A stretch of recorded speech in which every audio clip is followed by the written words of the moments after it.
mention climate change and the environment and all that. We keep on being told, you know, young people are very concerned about that.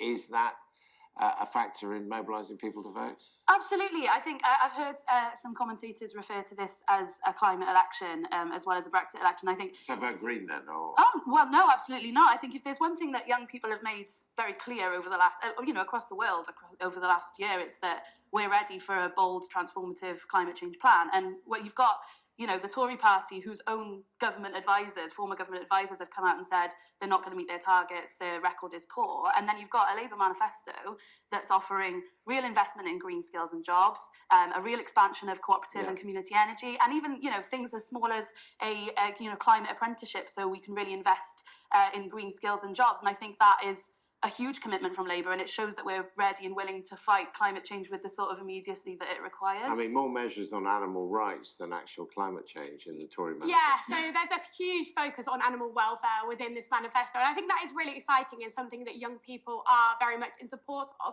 But in terms... you could say because they're a bit soppy, really. No! Not so much on climate change itself, right?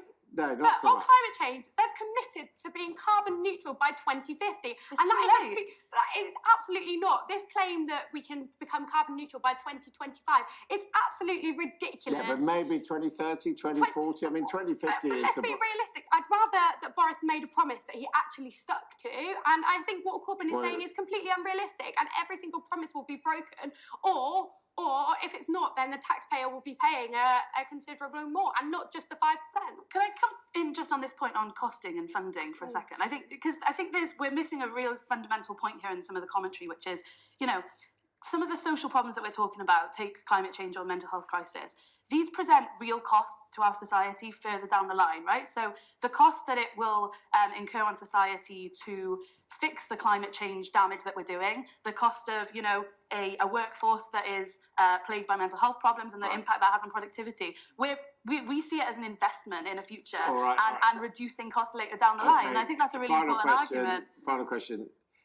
We know who you're supporting, but who do you think is going to win this election?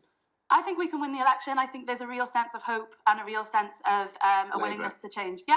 I think the Conservatives will win. I don't think people are buying Corbyn's lies. And at the end of the day, even if his manifesto was costed, he's now promised an extra £58 billion for WASP women. It's completely unrealistic. Do not believe his lies. Please vote Conservative. OK. All right. Well, leave it there. Thank you both very much indeed.